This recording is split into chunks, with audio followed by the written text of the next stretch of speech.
Presentación, actividad 3, deudores comerciales, otras cuentas por cobrar y el inventario. ¿Es correcto afirmar que las cuentas por cobrar son instrumentos financieros? Sí, porque un instrumento financiero es aquel que nos da derecho a obtener un efectivo u otro activo financiero, es decir, una mayor rentabilidad, una mayor liquidez en nuestro ente, y en este caso vemos que se puede estar en un activo corriente y en un activo no corriente dependiendo de la fecha estipulada por el ente para este bien. ¿Cómo se miden o evalúan las cuentas por cobrar a clientes según las NIF? Se empieza el reconocimiento cuando se transfieren todos los riesgos y los beneficios de la mercadería. Hay una medición y una utilización al costo y al costo amortizado dependiendo de cómo se reconozca. También se habla de las ventas, que las ventas a crédito generan una obligación por parte del comprador. ¿En qué consiste el modelo del costo amortizado? El modelo del costo amortizado habla de unas tasas de referencia del mercado para las transacciones. Es decir, existe una financiación, pero también se presume un valor presente de los flujos del futuro para hallar una tasa interna de retorno TIR y un valor y que haya una igualdad en el valor en libros. ¿Qué es el factoring y cuáles son las ventajas de utilizarlo? El factoring es cuando una entidad vende la cartera a otro ente llamado factor y es un instrumento de deuda.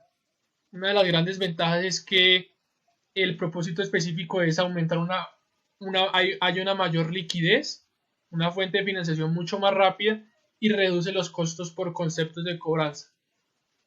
Esas son las principales características del factoring. ¿Cuáles son las otras cuentas por cobrar que forman parte del grupo de deudores comerciales y otras cuentas por cobrar? Primero vamos a hablar de que las cuentas por cobrar son derechos a favor de un ente económico y se habla de una clasificación entre activo corriente y activo no corriente. Asimismo, esas cuentas por cobrar podemos encontrar las cuentas a cobrar a directores, cuentas a cobrar a socios accionistas, cuentas a cobrar a trabajadores.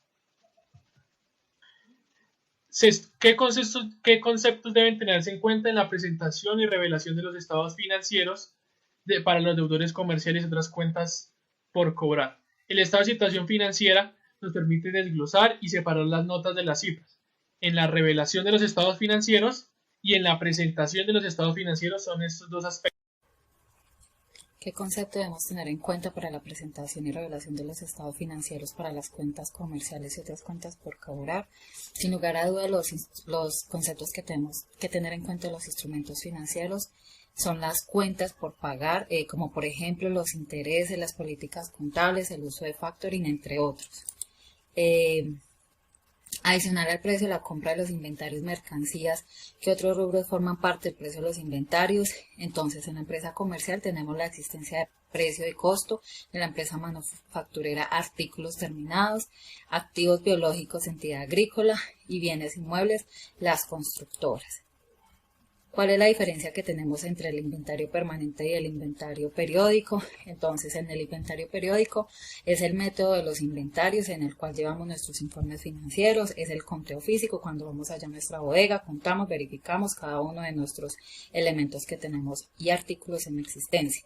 En el inventario permanente es donde tenemos la información fiable y precisa, eficaz, donde podemos tener al instante los valores del stock de los elementos y artículos que tenemos en este momento para la toma de decisiones en nuestra organización. Eso es un poco más completo que el inventario periódico. ¿Con cuál usaría yo? Yo me quedaría con el inventario permanente, ya que la información es más precisa, más concisa, más fiable, más precisa para cualquier toma de decisión en nuestra organización, en la precisión de los datos.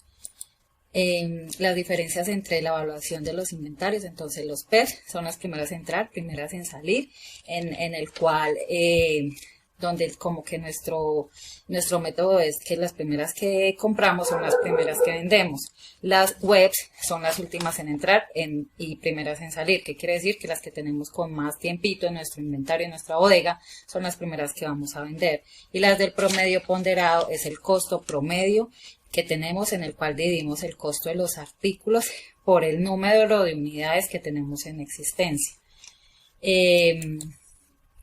La diferencia entre el inventario físico y el inventario según libros pueden ser atribuidas a qué causa. Entonces tenemos dos causas. Una es que pueden salirnos los faltantes o sobrantes. Cuando hacemos la comparación de estos dos, del inventario físico con el de libros, pues acá podemos encontrar varias circunstancias. Entre ellas podemos encontrar que el valor ya no es el mismo que con el que entramos al inventario, robos, fechas de vencimiento ya próximas, daños, cosas como raras en los manejos de nuestros inventarios cuando tenemos como esta confrontación entre el inventario físico y el de los libros. La cuenta de mercancías no fabricadas por la empresa aplica en un inventario periódico de manera que no se utiliza en el registro contable al momento de realizar las compras, es inmodificable durante todo el periodo contable. Quiere decir que el inventario final es el inventario inicial para el siguiente periodo y así continuamente. Para el inventario permanente aplica de manera de que se registra el precio a costo de cada uno de los productos en el momento de la compra y se hace mediante las tarjetas del Cardex. ¿Cuáles son las ventajas de un inventario periódico? Puede ser que se tiene un control más interno y más preciso, se detectan errores oportunamente. Se puede realizar en cualquier periodo del año, mínimo se debe realizar una vez al año, solamente lo pueden utilizar las empresas del grupo 3, que son las microempresas, y las ventajas del inventario permanente es que se tiene un stock a diario de lo que se tiene en mercancía, no necesita hacer un inventario físico y se puede tener el valor exacto de lo que se tiene a diario. Esta debe ser utilizada por las empresas del grupo 1 y 2. ¿Cómo se contabilizan los fletes y los descuentos? Los fletes, cuando lo asume el comprador, lo que se hace es incrementar el valor en compra cuando es un inventario periódico, y cuando es un inventario permanente se incrementa el valor en mercancías. Cuando lo asume el proveedor, que esto no es usual, lo que se aplica es un gasto que se llama transportes, fletes y acarreos. En los descuentos no se contabilizan ni en las compras ni en las ventas. Esto se llama también descuentos por pronto pago. Y unos ejemplos que tenemos para el material movilizado, que también son los inventarios, puede ser una constructora que tiene 5 apartamentos para la venta, una organización que posee 15 licencias para la venta y una entidad que tiene 400 unidades de sillas en producción. Estas sillas también van a ser para la venta, por lo tanto es un material movilizado y aquí está la clasificación de cada uno de ellos.